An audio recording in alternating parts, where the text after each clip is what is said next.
ہم مدینہ منورہ میں آپ کو خوش آمدید کہتے ہیں۔ یہ وہ شہر ہے جو ایمان کی پناہ گاہ ہے اور نبی کریم صلی اللہ علیہ وسلم کی آرام گاہ ہے۔ ترقی اور تمدن کی نئی چمک دمک کے ساتھ ہم آپ کا خیر مقدم کرتے ہیں تاکہ اس سفر نامے کو پڑھیں جس میں یہ شہر ایک نامعلوم تاریخی دور سے گزر کر ایسی روشنی کی طرف آیا ہے جس نے سارے عالم کو جگمگا دیا۔ اللہ کے رسول حضرت نوح علیہ السلام کی چوتھی پشت میں سے کچھ لوگ بابل کی سرزمین چھوڑ کر کسی نئے وطن کی تلاش میں نکلے۔ وہ ایک ایسے سرسبز علاقے میں پہنچے جسے چاروں طرف سے پہاڑوں اور آتش فشانی چٹانوں نے گھیر رکھا تھا۔ بس وہیں پڑاؤ ڈالا اور ایک چھوٹا سا گاؤں آباد کیا جسے اپنے سردار کے نام پر یثرب کا عنوان دیا۔ یہ گاؤں آہستہ آہستہ بڑھنے لگا۔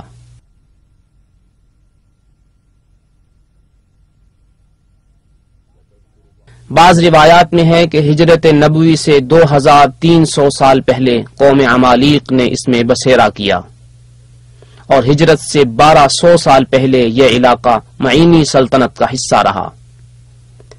آثار قدیمہ کے بعض نقشوں سے معلوم ہوتا ہے کہ یہ علاقہ بابلی حکمران نبونید کے زیر نگرانی رہا ہے جس نے ہجرت سے 1100 سال پہلے تیماء پر 10 سال حکومت کی۔ ہجرت سے 500 سال پہلے جب رومیوں نے قوم یہود کو منتشر کیا تو ان میں سے کچھ لوگوں نے یہاں آ کر پناہ لی۔ ہجرت سے 300 سال پہلے یمن کے 2 قبیلے اوس خزرج یہاں آ کر آباد ہو گئے۔ گزشتہ صدیوں میں مختلف لوگ انفرادی اور اجتماعی طور پر یہاں آ کر آباد ہوتے رہے۔ اس ملی جلی آبادی سے ایک ایسا معاشرہ وجود میں آیا جس نے کاشتکاری کے میدان میں خوب ترقی کی۔ مختلف سبزیوں، کھجوروں اور پھلوں کے باغات یثرب میں لہلہانے لگے۔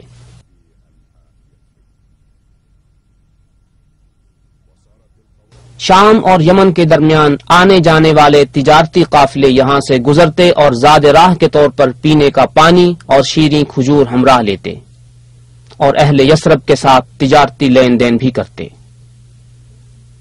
ہجرت سے 120 سال پہلے اوس و خزرج کے درمیان جنگ چھڑ گئی۔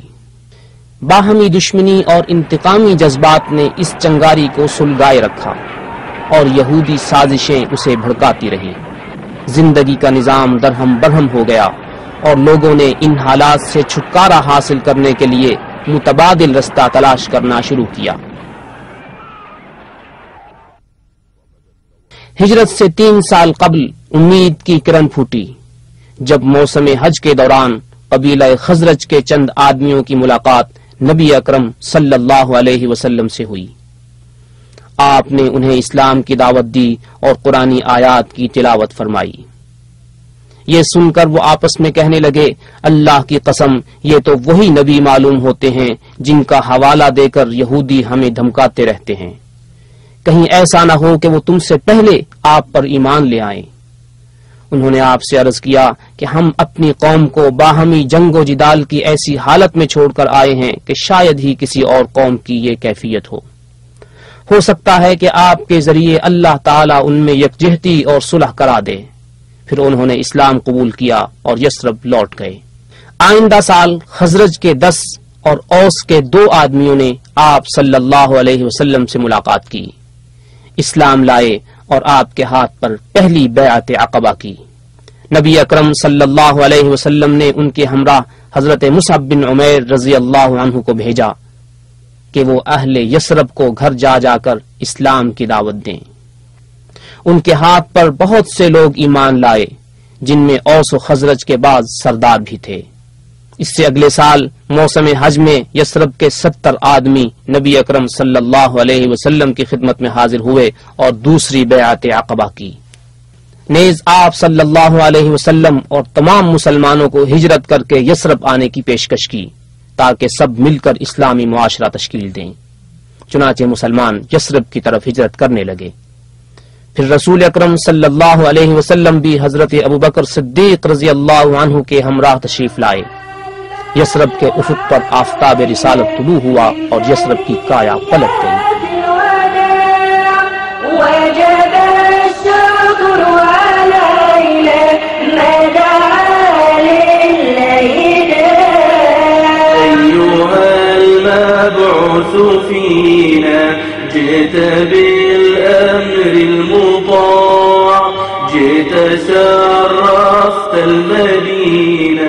یہاں ہر چیز میں تبدیلی رونما ہوئی، اس کا نام یثرب سے مدینہ ہو گیا۔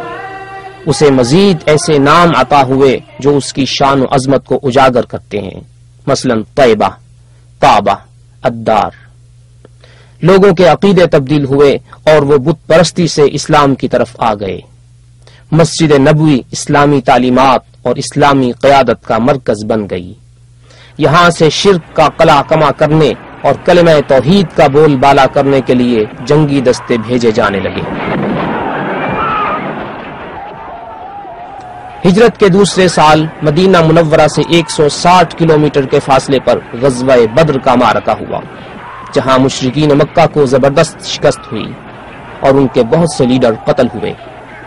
اس شکست کا انتقام لینے کے لیے کفار مکہ نے شوال 3 ہجری میں مدینہ منورہ کی طرف پیش قدمی کی اور احد پہاڑ کے دامن میں غزوہ احد کا معرکہ ہوا۔ مسلمانوں نے خوب داد شجاعت دی اور ان میں سے 70 آدمیوں نے جام شہادت نوش کیا، جن میں نبی اکرم صلی اللہ علیہ وسلم کے چچا حضرت حمزہ رضی اللہ عنہ بھی ہیں۔ پھر مشرکین مکہ واپس لوٹ گئے۔ مشرکین کے ساتھ مختلف مقامات پر معرکہ آرائی کا سلسلہ جاری رہا۔ بالآخر قریش نے دیگر قبائل کو ساتھ ملا کر مسلمانوں کے خلاف فیصلہ کن جنگ لڑنے کا پروگرام بنایا۔ سن 5 ہجری میں مدینہ منورہ کی طرف پیش قدمی کی۔ مسلمانوں نے خندق کھود کر مدینہ منورہ کو محفوظ کر لیا۔ مشرکین نے مدینہ منورہ کا محاصرہ کیا اور کئی بار کوشش کی کہ خندق عبور کر کے مسلمانوں پر حملہ آور ہوں، مگر ہر بار مسلمانوں نے ان کا حملہ پسپا کر دیا۔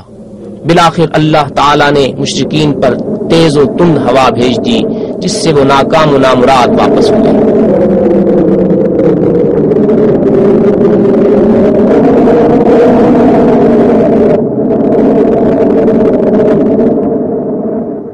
نبی اکرم صلی اللہ علیہ وسلم اور آپ کے خلفائے راشدین کے دور میں مدینہ منورہ مسلمانوں کی عظیم سلطنت کا دارالحکومت رہا۔ لوگ آپ صلی اللہ علیہ وسلم اور آپ کے خلفائے راشدین سے ملاقات کا شرف حاصل کرنے کے لیے مدینہ منورہ میں حاضر ہوتے، یہاں پہنچ کر مسجد نبوی میں نماز ادا کرتے اور بارگاہ رسالت میں سلام پیش کرتے۔ جب مسلمانوں کی تعداد بڑھ گئی تو مسجد نبوی کی توسیع کی ضرورت پیش آئی۔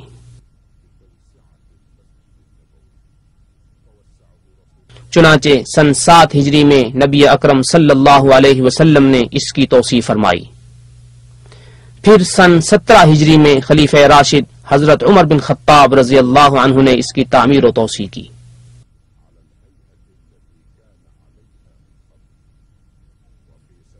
سن 30 ہجری میں حضرت عثمان ابن عفان رضی اللہ عنہ نے منقش پتھروں سے اس مسجد کی تعمیر و توسیع کی۔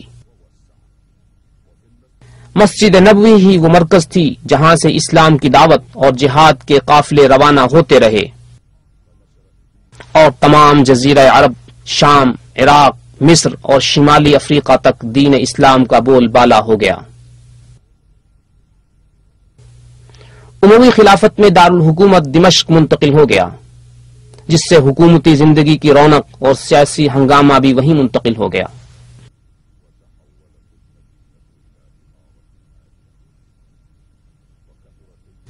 دوسری طرف مدینہ منورہ میں زرعی ترقی اس قدر ہوئی کہ وادی عقیق کے کنارے پر مکان بنانے کے لیے کوئی جگہ باقی نہ رہی۔